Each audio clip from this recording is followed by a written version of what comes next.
ለማስጠበቅ ነው። ነገሊት እንደሚያደርጉ ህግ ለማስጠበቅ ነው እንላለን። ማር ይስሐቅ እዚህ መጽሐፈ መነኮሳት ድርሳን 89 ላይ እንዲህ ይላል። ይሄ እንቀናለን የሚሉትን ሰዎች ሲገስጽ እና ፈሪሳዊነታቸውን ሲያጋልጥ አንድ ሰው ይላል ለቤተ ክርስቲያን ለህግ ለሥርዓት እቀናለሁ እያለ በልቡናው ንዴት ካለበት ይሄ ከሰይጣን ነው ይላል።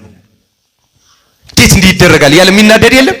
እንዴት እንደገሌ እንዲህ ያደርጋሉ፣ እንዴት እንደዚህ ይደረጋል፣ ዝማሬዎቹ እንዴት ያደርጋሉ፣ ቄሶቹ እንዴት እንዲህ ያደርጋሉ፣ ምዕመኑ ገሌ እንዴት እንዲህ ያደርጋል፣ እንዴት ይደረጋል፣ እንዴት ይጣሳል ያለ ይሄን ሲናገር ንዴት ካለበት ይላል። ንዴት ለማንኛውም ያ ሰው ያጠፋው ጥፋት እኮ እውነተኛ ጥፋት እኮ ቢሆን ሰውየው ተናጋሪ ግን ንዴት ካለበት ከሰይጣን ነው። ይሄ ቅንዓተ ቤተ ክርስቲያን አይደለም ይላል። አስተውሉ ክርስቲያኖች፣ በቅንዓት ስም ህግ በማስጠበቅ ስም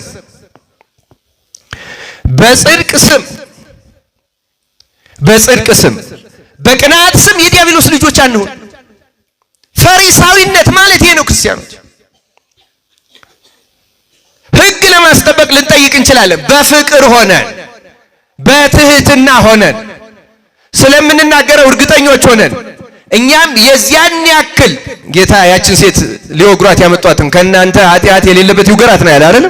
ቢያንስ እኛ እንዲያ ተብለን የማንነቀፍበት ሲሆን ብናደርገው ይሻላል። ግን ማንም በዚያ እንትን የለው።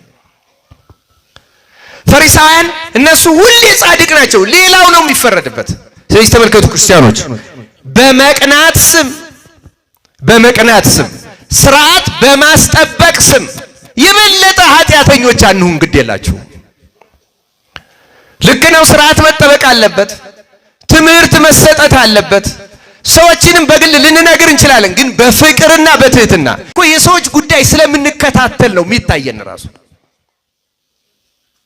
እግዚአብሔር ለሁላችን ማስተዋሉን ያደለን። ስለዚህ የፈሪሳዊነት መገለጫው ፈራጅነት፣ ለዚያውም በሚጸድቁ ሰዎች ላይ፣ በጻድቃን ላይ፣ በጌታ በክርስቶስ ላይ ተደጋግመው የተገለጹት የፈሪሳውያን መገለጫዎች እነዚህ ናቸው።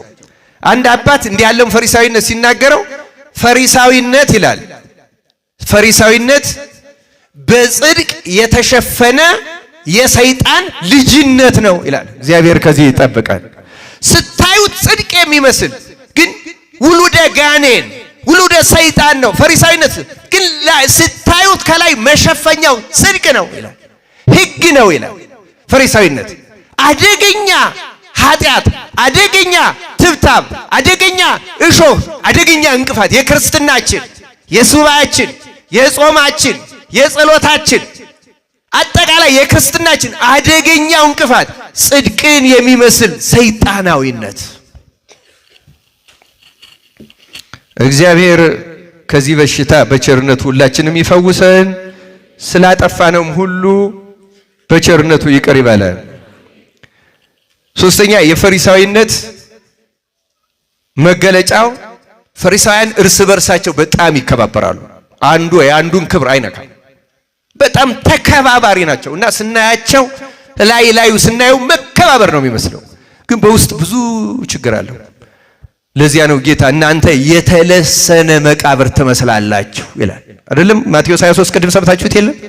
የተለሰነ መቃብር ከላይ ኖራው ሲያምር፣ አሁን እዚህ ቅድስት ሥላሴ ሄደን ስናየው ውስጡ ግን የተላ የበሰበሰ የፈረሰ ነገር ነው። ፈሪሳዊነት እንደዚያ ነው ይላል። ፕሮቶኮሉ፣ መከባበሩ አውደ ምሕረቱ ላይ የትም ቦታ ምኩራብ ላይ እንደተባለው ውስጡ ግን በጣም የገማ ውስጡ ጌታ እንዳለው አመጽ አለ፣ ነቀፌታ አለ፣ ፍቅረ ነዋይ አለ፣ ክብር ምስጋናን ለራስ አብዝቶ መፈለግ አለ። ውስጡ ትልቅ አመጽ አለበት። ላዩ ግን ስታዩት መከባበር